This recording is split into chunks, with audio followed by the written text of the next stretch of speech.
What's it really like living in Battleground, Washington?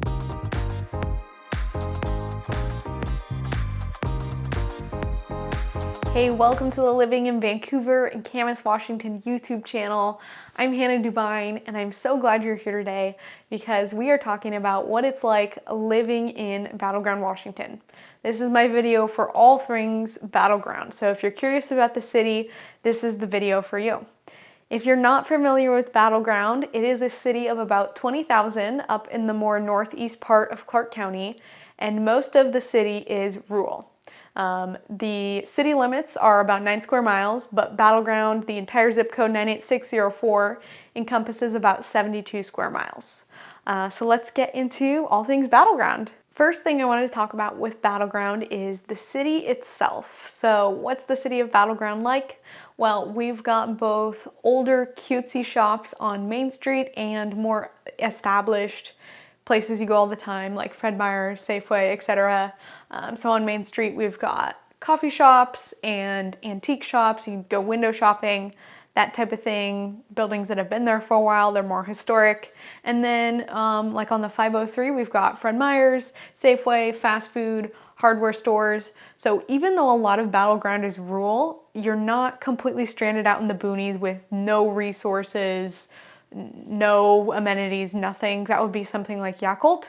If you live in 𝐂𝐤𝐠𝐡, you've got nothing in your town. In Battleground, that's not how it is. You've still got grocery stores, you've still got everything you need.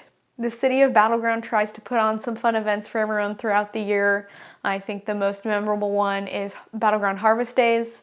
Happens in the summer festival. Maybe you do summer festivals where you're at, but it's a pretty common thing for most of the cities in the area. And they go on Main Street, they do a parade, carnival games, food, drinks, beer garden, all that fun stuff. So it's a really great community time. And with a town of 20,000, you know, people know each other. It's not so small that every single person knows every single person, but definitely more of a tight-knit community. And this wouldn't be a proper city video without talking about the homes in Battleground. So what are the homes here like? Well, we have a wide range of homes in Battleground, all the way from big luxury estates on acreage to traditional subdivisions where you're close to your neighbors. So since Battleground has so much land, a lot of the listings we see come on here are like 5-acre parcels, and they have a large 4,000, 5,000, 6,000 square foot home.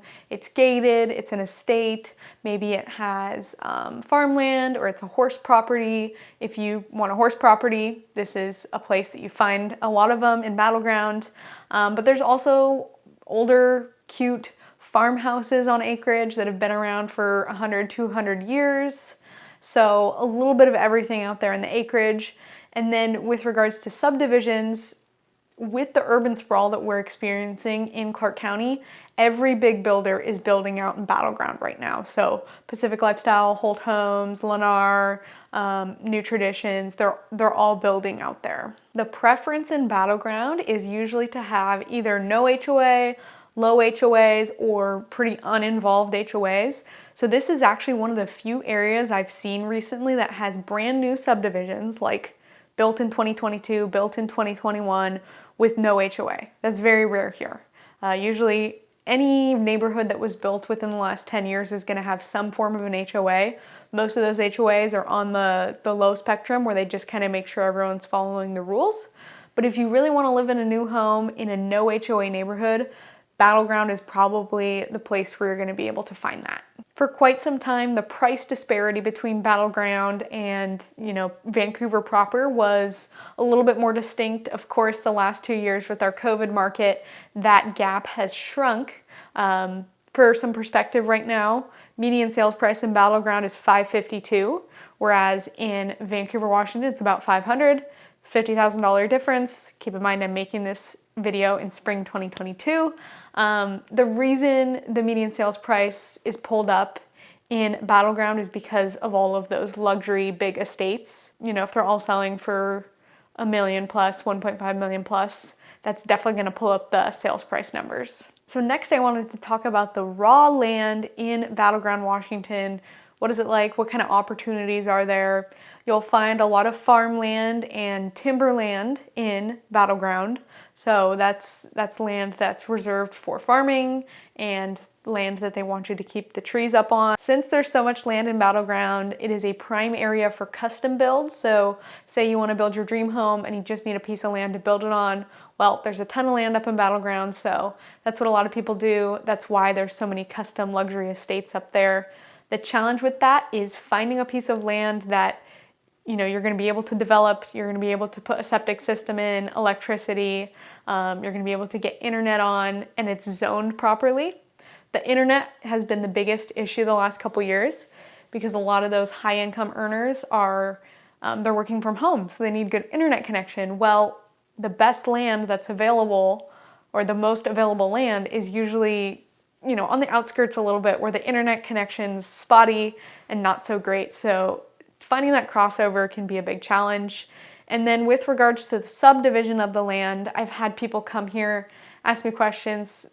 They're coming from other places in the country, they're less experienced with land, asking, well, what's keeping Battleground from developing every square inch of the land and having houses absolutely everywhere? Well, the zoning code prohibits that, so most of Battleground as a percentage of the land is designated in the rural designation.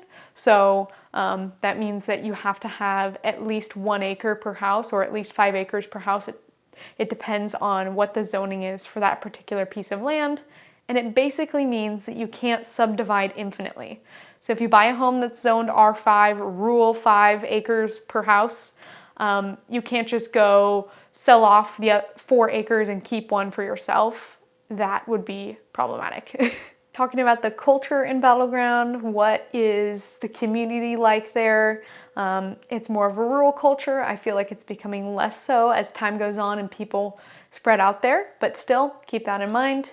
People do things like sell eggs in little stands on the side of the road. They sell flowers in stands on the side of the road. There are quite a few home businesses for like piano lessons, trumpet lessons, those type of things. So overall, my professional opinion of Battleground is, with opportunities there, there's plenty of land for development. If you want to build the dream home, build a facility, that type of thing, that's great. You're close to nature. It's a little bit more affordable. You're going to have privacy if you want it, if you want to go buy up a whole bunch of land. So those are all great things. Weaknesses, if you're going to work in the city or you're going to work in Portland, you're going to have a little bit more of a commute. Everyone drives down the 503 for the most part to get into Vancouver or Portland. So that's going to get backed up during rush hour, and it's not huge, so got to keep that in mind. And honestly, the other big challenge with Battleground is the internet. So many people work from home these days. They want to live in the big fancy house, but they need the internet. And hopefully we see that mitigated a bit as time goes by. What do we have, like Tesla internet coming?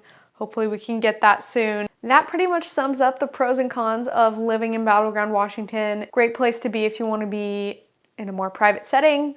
Great place to be if you want to live in a community with a non-stringent HOA or non-existent one. I hope this helps you in your search. So if you have any more questions about what it's like living in Clark County, please feel free to reach out to myself or my team at 𝐍𝐞𝐢𝐠𝐡𝐶 Realty Group. We'd love to hear from you via email, text, or DM on Instagram, and I'll see you next week. Bye!